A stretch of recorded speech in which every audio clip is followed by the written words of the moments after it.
Greetings, folks. Due to a heavy critical strike from the nerf hammer on the magic side of Tainted Grail, to bring back balance in the force, a lot of the items that we used to stack insane amount of spell powers got toned down. So I'm here to offer you an alternative build if you want to be a spellcaster, especially if you want to be a pure spellcaster. This build is gonna be immune to nerf because it doesn't rely on any single item to work.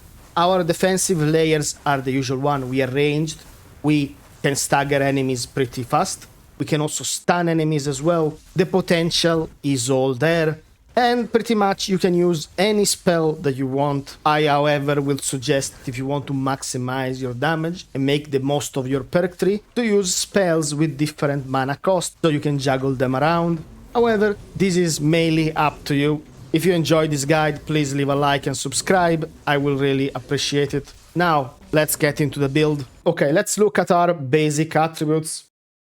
We need 15 points of endurance, 20 points of spirituality, 9 perception. These, however, will change depending on the gear pieces you're gonna use. In the gear section, I will give you multiple options, so maybe if you do not want to put this much endurance, you will lose access to Archdruid gear. However, just to explain to you stats, spirituality is our main stats. However, since we do not have access anymore to spell power multiplication, 1 point of spirituality is only 1% of spell power.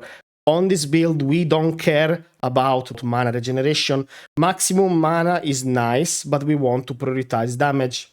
Perception is not a damage loss because 1 point of perception isn't just 1% critical chance, it's 5% critical damage. Depending on your upgrade, or if you want to use the poison ring or not, you will have a different amount of points in perception or different gear. The important part is you want to hit 100% magical critical chance. All the rest of the remaining points, depending on your level, will go in spirituality. Alright, let's look at our skill tree. We start in spirituality, 1 point in mana battery, 1 point in power in swiftness, only if you do the deer shrine in act 1, otherwise you can take this one later. Then in combat, let's max this arcane teaching. Then in dexterity, 1 point in strong other bowmaster, 3 point in marksman. Let's go back and finish up our mana battery. 2 points in invigorating energy, just in case we want to be safer during boss battles. Then in combat, we are gonna take Tiresome Wave for the stagger. As this is a dual casting build, if you want, you can combine 2 spells with a different base mana cost and make use of charged cantrip. This way, you can reduce the cost of your spells by up to 50%. The same thing with Infuse Incantation. However, if you're planning to use 2 copies of the same spell, then you can disregard these points.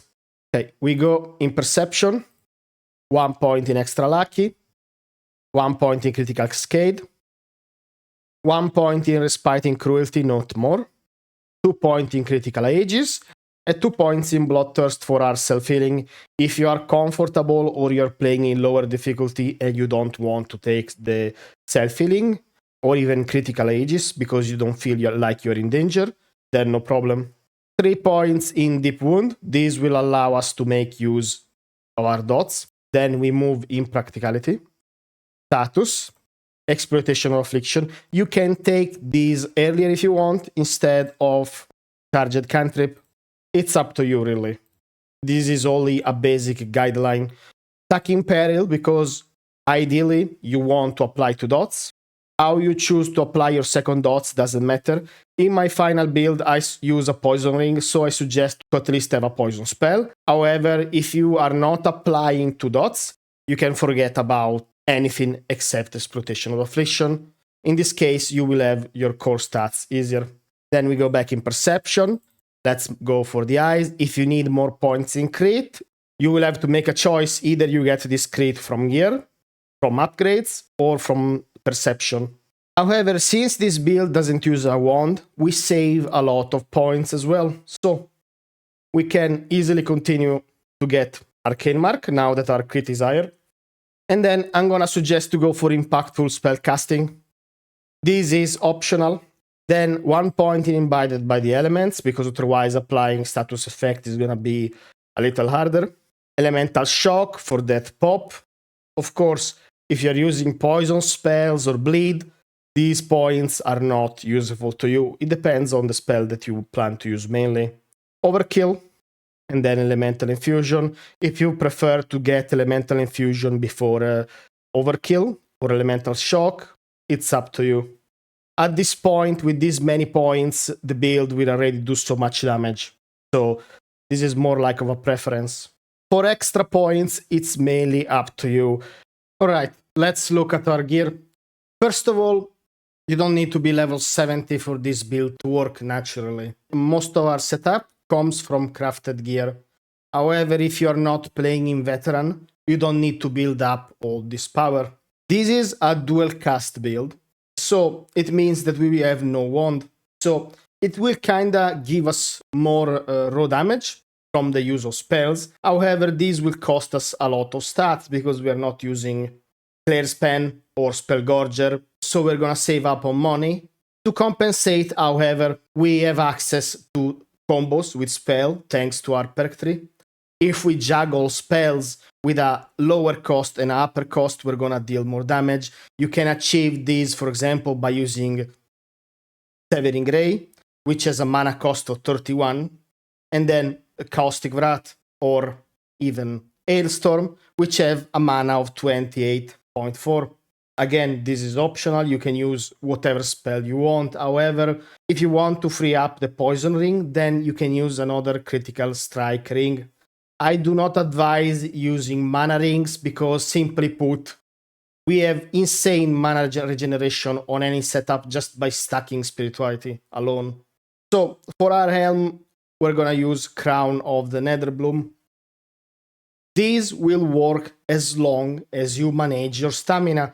If you find yourself shifting a lot, which should not be the case because we have insane stagger on this build in Act 3, or you don't want to feel constricted by the stamina cost, or you simply do not want to craft this item, then you have some alternatives actually. Archdruid Cowl does pretty much the same thing, but it will give you also spell power, and it's free from the shrines in Act 3. Alternative, you can, if you like to play around Frost, you can craft yourself the Frostwoven Mask. However, to apply chill on this build in a 100% manner, it's not super easy. This mask would work better if you were using, for example, the Piercing Cold Wand from Act 1. In that case, it would be amazing. Do not upgrade it because it will not give you more than 50% damage. By the way, I'm showing the location of all the crafted recipes at the end of the video, don't worry. When you get in Act 3, you will receive a welfare set, which you get in Act 1. The difference is this welfare set will come with some upgrades. And if you're playing in normal, you can easily get away with playing with a full Spellslinger setup if you want. Spellslinger is not a bad set. In fact, it can even replace pieces of our gear. For gloves, we're using the Frozen Steer Binding. Do not upgrade them. With our setup, our health will be more than our mana most of the time because we are ranged and mobs will be staggered most of the time. This is a crafted item, however, so if you do not want to use this item, then the main option would be Archdruid, because we want to have some critical damage in this build, because we are not just stacking spell power. We don't care about the magical critical chance, because on this build I want you to get to 100% all the time. You can get away with being 80% thanks to critical cascade, but I personally like to be maxed. So with upgrades, the Archdruid gloves can even surpass the Frozen Sears Binding and will be active all the time. But what is the problem? That is gonna be a lot of gold that you need to invest into this item if you want to do that. There is also the welfare option, +6. You find this from a body. Location is gonna be later in the video. And it's still a decent option, by the way. For our chest, before boss fights, we can drop our mana, and we can benefit a lot from Frozen Seer Investment. This is another crafted item. 25% base spell power plus 10 is not a lot. However, as you can see on this setup, we have 434 points of mana. That's quite a lot, considering we are not using too many mana-specific items. If for some reason you do not want to craft this, you have two alternatives. One is gonna be Usurper. I will not upgrade Usurper. The cast speed is really nice, plus 100%. And you can even get that one higher if you want to go maximum casting speed. That's up to you. Probably more of a meme, however. The other option is, again, the Spellslinger. 45 to plus 5, it's not a small amount after all the nerfs that we got. So, up to you. For Amulet, Archdruid Amulet, I do not advise to go with any other Amulet on this build because that's a lot of mana and it has a lot of synergy with Frozen Seer Investment. For Pants, we're gonna go with Archdruid. Getting your mana below 50% is not a problem at all. Moreover, if you decide to not use the Crown of the Netherbloom or the Archdruid Cowl, you will lose a lot of mana regeneration, trust me. So, getting this bonus up is gonna be easy. If you're not using Archdruid, you will have a critical strike problem on your hands. Let me explain why.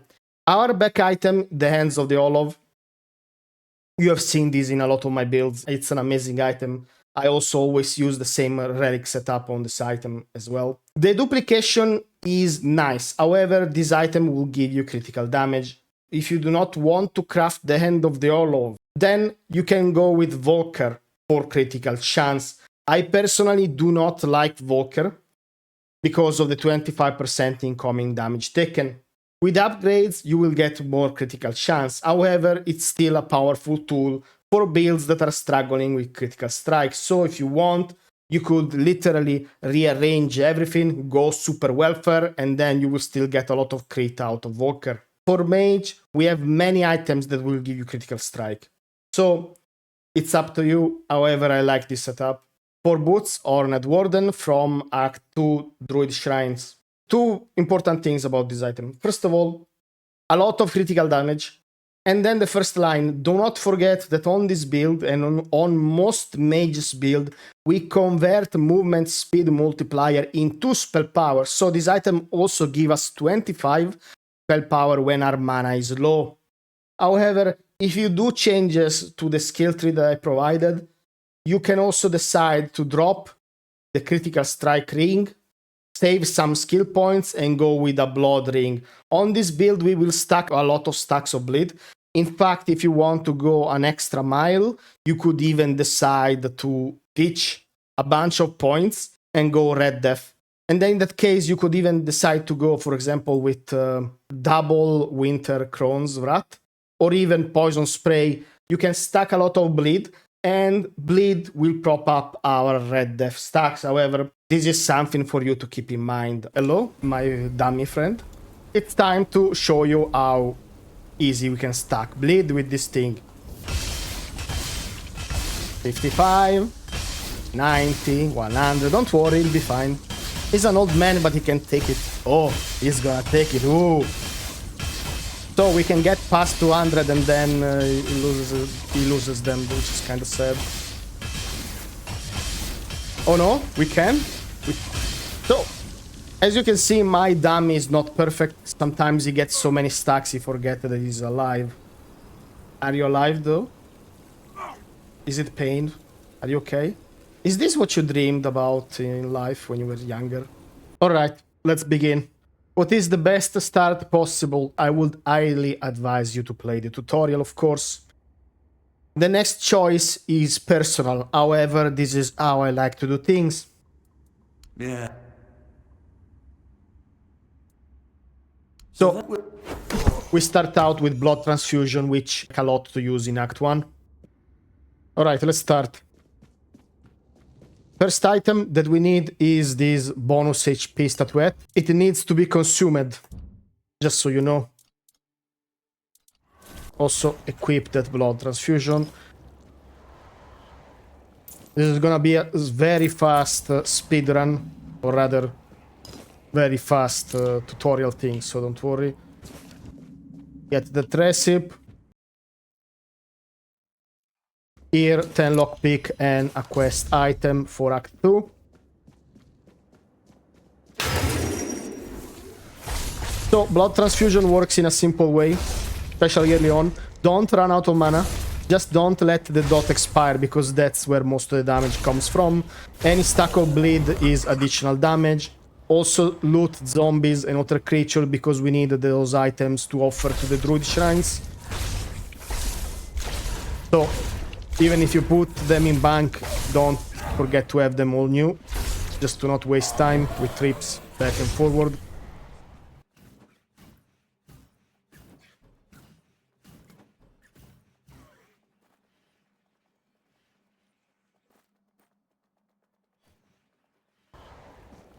So this is the cell that we need to open. Possibly without wasting too many lockpicks.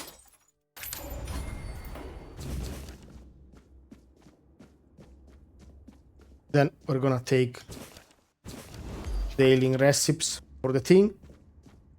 Don't forget to take the pickaxe. You will be able to find pickaxe and shovels anyway later. But it's always good to carry one around.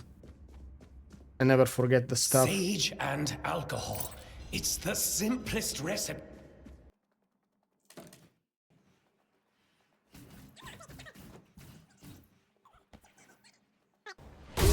We don't have to talk to him, just get the tag. But more importantly, the healing potion over here, because we need them.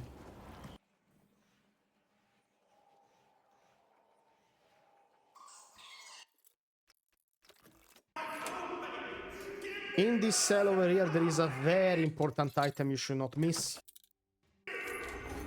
And that is this origin potion that you need to reset your skills. Alright, perfect. The healing ring is actually optional, you don't need it, but it's loot. You can also go and get the other two items, but for this tutorial we'll not do that. Because we freed the guy, he killed all the mobs for us.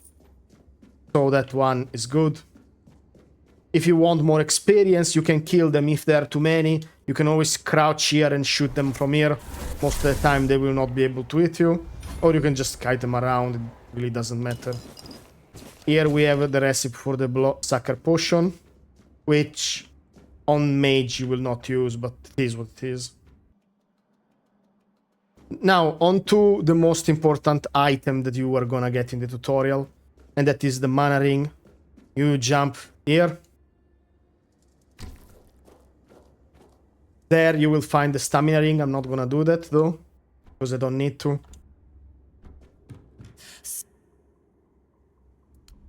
And then you just give her thing. Here you will find a shovel. Just take it. You can rest here. You will get bonus XP for a little while and recover health, so you don't have to use anything. So if you want, you can kill this guy here. However, you will have to kite arrows for like 10 minutes, and I don't advise that. I did that once. It was, yeah, interesting. Alright, I skipped all that story part, just in case this is your first time playing or whatever. Not important. So, before we deal with Asmongold over there, we need to deal with a more pressing matter. The sunken loot, which you can find there. As you can see, I went around this corner of the island. There is more stuff to grab on this island if you want. An eremit diary, some plants, some stuff. It's up to you if you want to get them or not. Nothing essential. Even this part here, if you're like, no, damn, I don't want to swim there, you can skip it. No problem at all. An archer ring, which is useless to you, but can be sold as well. It's not gonna be a lot of money though. The novice amulet is here. You can see the island. You just need to dive. And then the chest is right here. We're getting the novice amulet because it makes killing Karadok a little faster. However, you will replace that amulet super fast with the waning moon one. And there are also a couple more of decent mage options. laying around in Act 1 anyway. Alright, there is a choice here. You can kill Caradoc and get a lot of gamer juice, which will make you start with level 5. This will cost you a 3 plus 5 HP that Caradoc can give you only if you ask him for the item. So we need to kill him. The best way to do this is you aggro him. He needs to be in melee with you. If he uses bow, it's a problem. Exactly. You'll pay for that. Okay, is he melee? That thing will kill you, by the way. You'll pay for that. Oh my god, he's learning. Impressive hit. But it'll take more to defeat me. So as you can see, you can still glitch Caradoc. Like, they didn't really fix him, but it can take a couple or more tries. The goal, however, is that if you are close enough to him, and you might just survive. he will try to attack you melee. If you are in medium range, he will try to kill you with spells. You want him to be at the right range, because if he's too far, he's gonna try to attack you with a bow. Now let's skip 5 minutes ahead.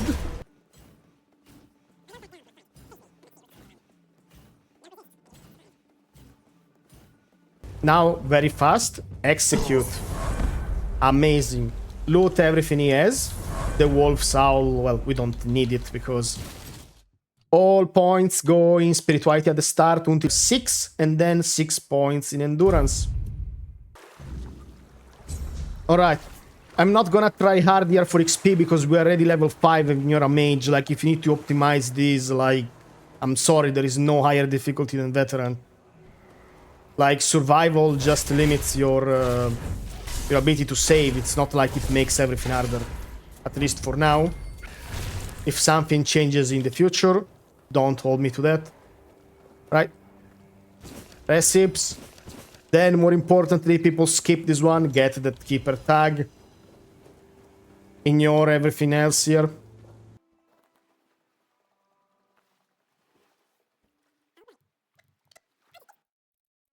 Technically, you could drop them very easily on this build, but let's spend 20 gold so you don't have to kill deers.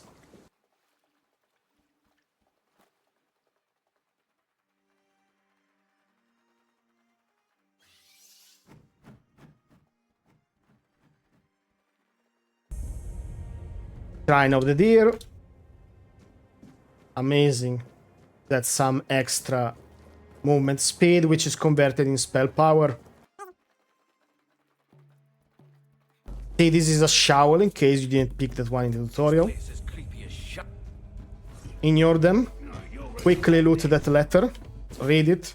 This one is to lock the Shady Merchant. If you want the best frost wand in the game, that's how you get it. It will probably be nerfed, to be honest with you. First Druid Shrine. Doesn't matter what you donate, you will always get the same stuff. And that's the shoes. We dig this one. Novice Ring, perfect. For now we're gonna use this one, but it's gonna be quickly replaced, don't worry. So if you do not want to do this or do not dig this one. I know that I said that we are a dual cast build, but to level up, at least at the start, I highly suggest to equip that Silent Weaver. Just because it reduces mana cost. And mana is the worst offender in what can keep your start. As we are a mage, we can also do something else very disgusting. And that is we can solo Abigor immediately, without any effort. Just don't let him touch you, because that will one-shot you. Also, he has a dagger attack, rather a dagger throw attack, that can also one-shot you. Hello, dear. Oh, that's new. Oh, it's a... what? That's new to me. So you just want to circle this small ruin. Keep the stacks up. Don't let him get too close, because the charge attack is a one-shot. Just don't let him touch you. Amazing. We don't need to do Abigor here, okay? But that's a lot of XP. Plus, my advice is do not sell this item now. keep them until Act 3, put all your points in Practicality, and with Practicality perk to maximize the gold gain. In your main quest for now, we have something else to do. Keeper Lance will give us a quest. If you do this quest, it will give you another bonus HP item. It's just some alchemy stuff, do it. This guy over here will give you a quest chain that you can do. But the first quest of his quest chain will give you a free +5 encumbrance item that you can consume. Do it. For the next step, we need to go to the village. There are a lot of quests to do in the village. I don't want to get into spoiler in case this is your first time playing or whatever. Just know that you can unlock a very powerful vendor if you do a couple of quests.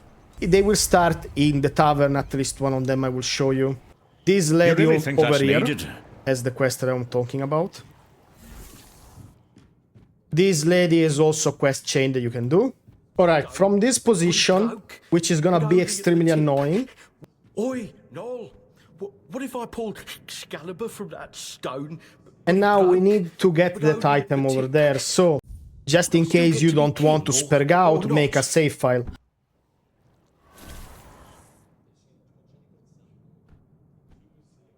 Alright, perfect. Oh, it took like 20 tries, but it is what it is. Mana ring and some coins. Okay, now let's go get our spells. Act 2 doesn't have a lot of spells, sadly, but it also means that we can get a lot of the good spells in Act 1. And none of them will require any fighting, because you can just run through mobs. The Perilous Orb +2, which is the best version, come from here. We just need to go down.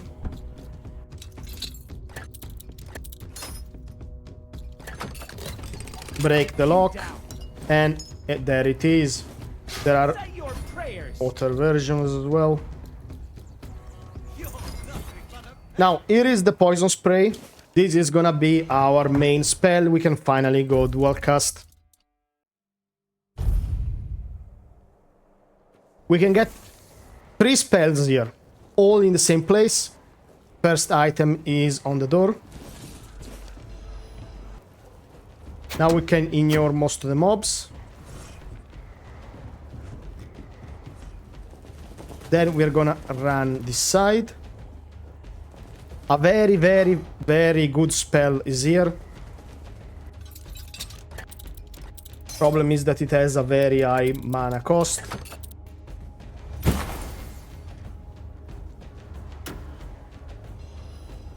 That's Scorching Blaze. Last one. Winter's Crow's Wrath. That's the first one. I will show you the second as well, don't worry.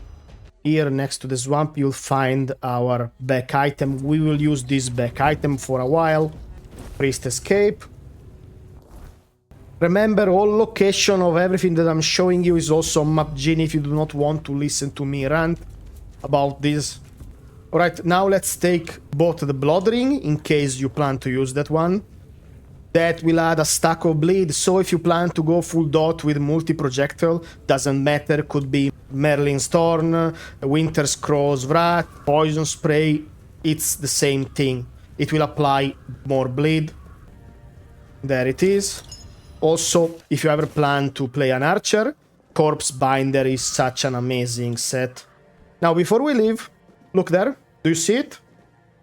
That's another amazing fire spell that you can use. Remember that spells also have a spirituality requirement. Blazing Orb is a little bit better when we reach 7. But you still want some endurance in this build while you level up. Don't go around with 1 endurance and you're like, oh my god, I got one-shotted by a boss, because especially in veteran, that's terrible. Once you can stagger enemies, the problem is solved, but you need to build up damage for that first. Now, let me show you on the map. We are a mage, we don't need the bear shrine, so we can ignore that one. However, after we kill the stupid red caps, which are extremely annoying and there are so many of them, we want to go inside here. This is optional. If you do not want your second copy of Winter's Crow, you don't need to. So we can just ignore them. Go for the hole. Your money or your life? Your wealth is ours. That's kind of funny. Open the chest here. And then you have the Winter's Crow thing. Atop this tower over here, you'll be able to find Flame Torrent. At least one of the copies of Flame Torrent. I'm gonna show you the second copy soon. In case you want to double cast Flame Torrent. The issue is that that spell doesn't hold up that well in Act 3. But you can use it during leveling. Oh, I'm talking, of course, about this. As usual, do all the shrines that you find and use Map Genie to find them. It's free gear even if you don't use it. It's also author bonus as well. Alright, now that we are in the Arch Spire, we can get actually some items. However, since we are dual cast, we don't care about wands, so it is what it is. Here, just be careful because there is gonna be a guard. And 2 pieces of Traveler set, which you will not use, but still. And then the second Flame Torrent. Right. Here is another story instance, but if you have access to it, depends on your choices. But we can still get our loot here, don't worry. After we kill those 2 mobs, we can come here and get Scorching Pathway and a summon spell, which we are not gonna use, because if we limit our mana with summons on this build, it's gonna be so bad. Now, for our last item, I don't advise you to come here unless you're doing the quest for the Shady Merchant, because if you don't do the quest, you will have to come back here again, which, if you like taking extra trips, is not a problem. However, this is one of the 2 copies that I know of Merlin Thorn. I personally don't like Merlin Thorn too much. However, it's not a weak spell at all because it's another multi-projectile hit. So, just come here.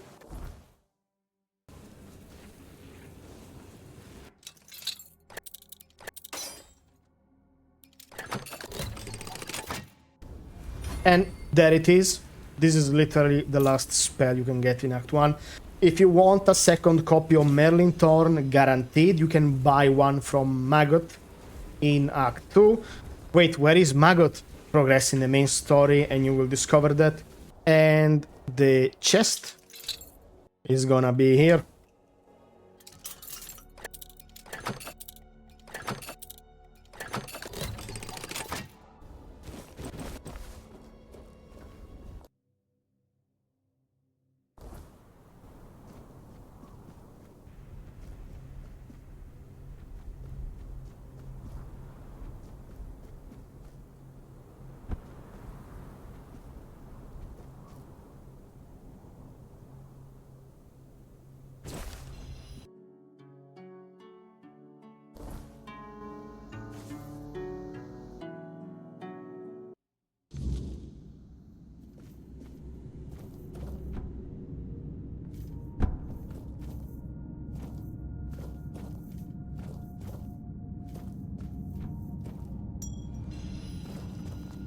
Alright, to get the Volker's Totem, all you need to do is having access to the All Mother's Temple. This will happen through the main quest in Act 1. Then, once you're in, you want to just go ahead and kill this Berserker here.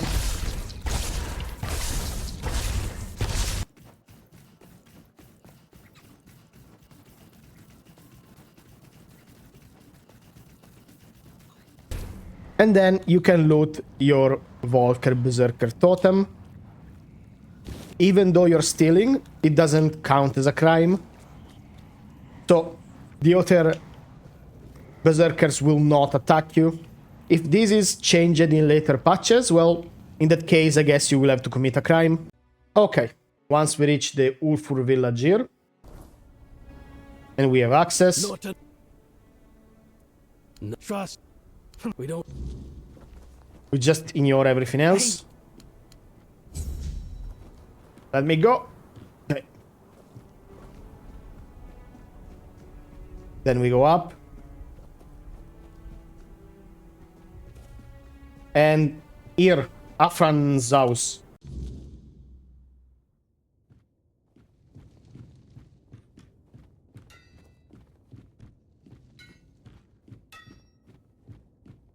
And there is the merchant. But I got. All right.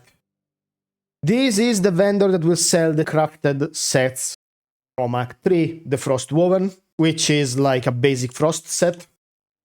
Then the Crown of the Netherbloom. One word of warning. The Crown of Netherbloom material, the resin especially, it's from Act 2, and you can get a bunch if you follow through the Alchemist quest line, which, by the way, you should follow that one already. You will have to kill a boss called Gloomfrond. Everything is on Map Genie if you're looking for more information for that. Then we have Winged Cavalier, which we don't care. And then finally the Frozen Seer Vestment, which is a great set, by the way. Ends of the Olive is amazing. Frozen Seer bindings are amazing. Alright, where do we get the materials to craft the Frozen Seer Vestment? It's very simple. Most of the items drop around the Act 3 mobs. There are no problems with crafting this item compared to, for example, the Winged Cavalier, which requires the resin from the evil trees from Act 3, which, to my knowledge, are a limited mob. So it's always annoying sometimes to craft this set. Just explore Act 3, do your stuff, and you slowly craft it. If you're playing veteran, you want to upgrade it. So, make money. How do you get your Archdruid set? Well, very simple.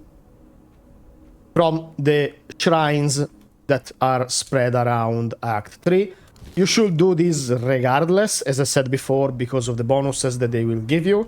If your stats are lower at the end, and you skip the shrines, well, now you know the reason. Here you can find another druid shrines. You need to come here anyway to get Severing Ray. That's the gloves. Here you'll find another druid shrine. It doesn't matter which order you do the shrines, because you get a fixed item based on the number of shrines you did. Here, another druid shrine. And finally, we have the amulet. This is the essential part if you want to get the helmet or the final spell that is rewarded to you after you do all the shrines. Then you can do the remaining one, but these are gonna be our core item. Alright, to get Severing Ray, it's really not that hard. You need to just make your way up here. This way, and then you go in the Undead Fortress.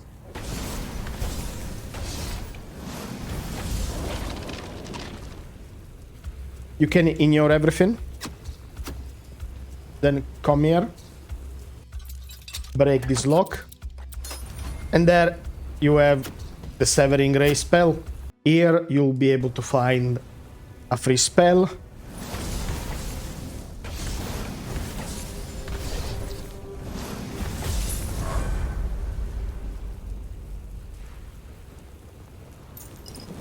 Hailstorm.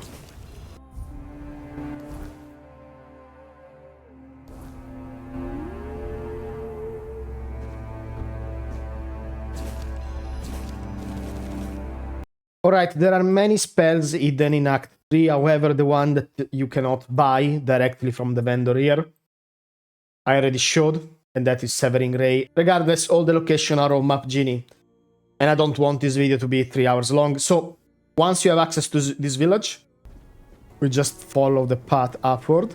The main quest will make you do this, however, if you want spells earlier, which is always a good idea because that's how we scale our damage.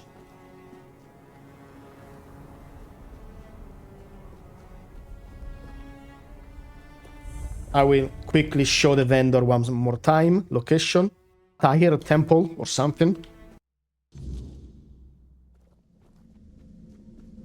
Hello. And here you'll be able to find a copy of most spells, even the summoning one. You have Hailstorm, you have Stormpiercer, you have Searing Cinder.